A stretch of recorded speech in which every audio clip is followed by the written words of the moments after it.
If you're an Archicad user and haven't tried the ultimate Archicad template, well, you're missing out. Today, the template gets even better, and I want to run you through what's new this month. So if this is your first time watching, the ultimate Archicad template has come an extremely long way, and I'd like to recap before we dive into what's new. So if you'd open up the Archicad template for the first time, you're going to see a blank white canvas, of course. And I'll do my best to summarize as quickly as I can here, because there's a lot that's happened over the past year. I've been building this template out for you guys. First of all, on the right hand side, you'll see all of the pages have been set up accordingly, from site plan to ground and first floor plans, and split into design and construction stages. Now, as the template builds, we add things like elevations, which we'll talk about today, electrical ground, electrical plans, and so on. We've even got internal room layouts set up. Obviously, to set all those layers up, we need to set up a whole bunch of custom layers, which I have done so as well. All these layers have been predefined, preset, so that when you jump to an elevation, it's automatically linked to the elevation view. Example, jump across to elevation, open up the settings, and you'll see layer combination is set to elevations. After that, I've set up so many wall types, it's not even funny. So if you go into our wall types, open up your wall types, let's just drag this a little bit bigger so we can all see it. You'll see I've created custom slabs, custom walls from existing walls 1 through to 5, timber walls, brick walls, block walls, concrete walls, brick veneer walls. All of these walls you see here are custom made from scratch. The Archicad originals are still there, but you can see there's not many compared to how many I've actually created, which get used in real world practice. Just like walls, there's been custom slabs as well. So if you look at our slabs, open up the slab section, we have concrete on ground, suspended, timber suspended, and even timber with hebel suspended on top. Moving along, we have doors in our openings, doors, internal doors. You'll see 4 custom doors just for internal doors, which have also been fully coordinated with the door and window schedule, which I'll jump across to here. So door and window schedule automatically created. Just like the doors, we have a ton of windows created. So looking at the windows, openings, windows, we have awnings, casement, double hungs, everything of that nature. Now, I've started to use a couple different windows in recent times, so I will go through and actually update this to the windows I'm using more so in real practice now, compared to the originals that were created many moons ago. But that's for an upcoming video, so make sure you subscribe for that. Now, all of that's well and good, but like I said, we've done so many things.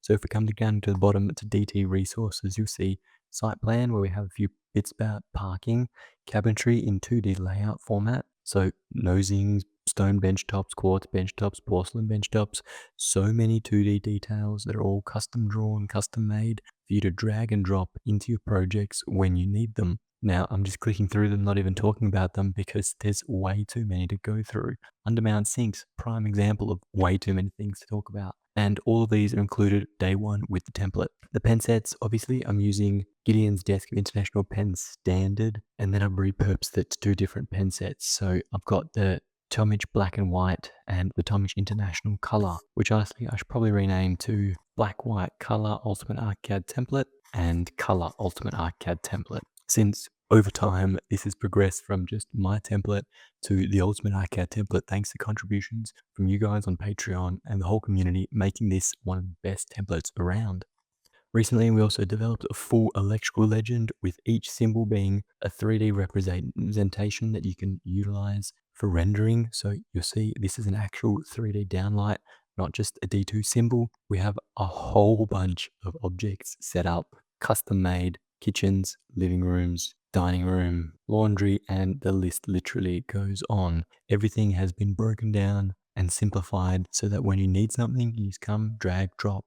Now, I will explain if I come into the kitchen, for example, this way instead of the standard favorites, because you'll see my tap is one object and then my cupboard is another. In some examples, it's 3 objects stacked on top of each other rather than just one. So this way, I know I'm getting the perfect element for every item and not just one and having to repeat 3 times over. Then we've got things like north points, scale bars at 200. Obviously, our title blocks created in A1, A2, and A3. The document transmittal hasn't been finalized just yet, but that's coming as well. Then we've of course started building out our working sheets. So the cover page has been recently added in this month.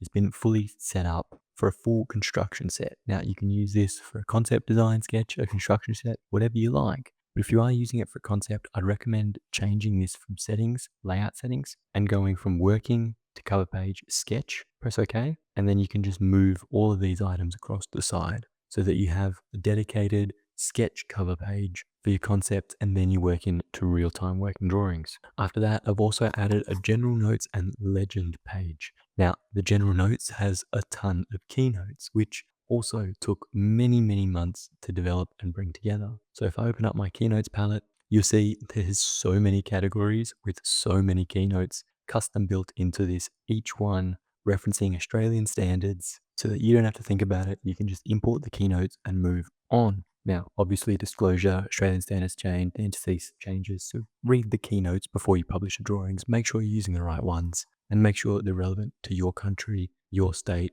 or wherever you're practicing. I won't go through all the keynotes. There's just literally thousands of them. So just be aware that keynotes are now fully included in this template. I started adding markers and annotations into this color page and general notes legend, as well as the electoral legend we've created previously. That still has a long way to populate as we develop the ultimate Archicad template. I've now imported the site plan and included all the keynotes specific to site plan as a general starting point that aren't obviously on the drawing, that are just required to be there. A reflected ceiling plan, which we talked about before for electrical items, internal room layouts as a grid setup, and then the door and window schedule as well, of course. Now, like I mentioned, this month was a large focus on making sure we can start exporting our drawing sets, so cover pages, general notes, site plans, ceiling plans, room layouts, all these items have been updated, included, and added. And then, of course, I've gone ahead and actually adjusted all of the elevations and section markers.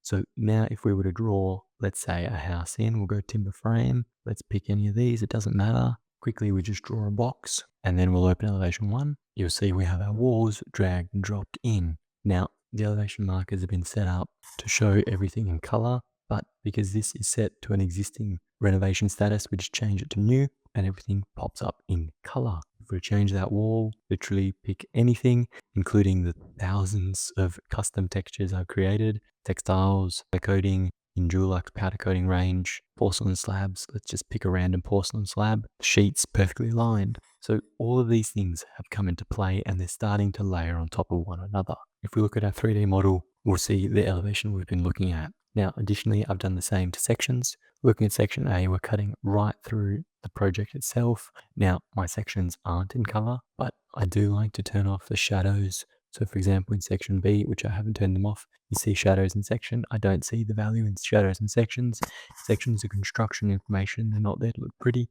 They're there to be accurate. So my sections don't have any shadows or color. If we change the wall type, let's go to brick, for instance. Everything is set up to annotate and showcase exactly how you'd expect it in real practice. So now if we cut through section B, it'll look different to section A because we have a brick wall in section A. If we're then to just simply add a bit of variety, let's add a slab, concrete on ground.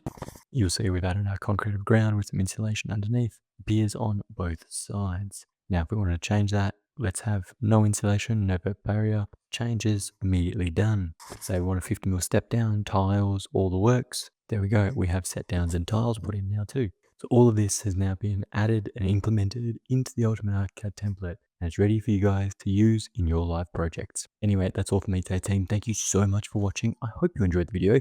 If you did, make sure you smash that subscribe button down below.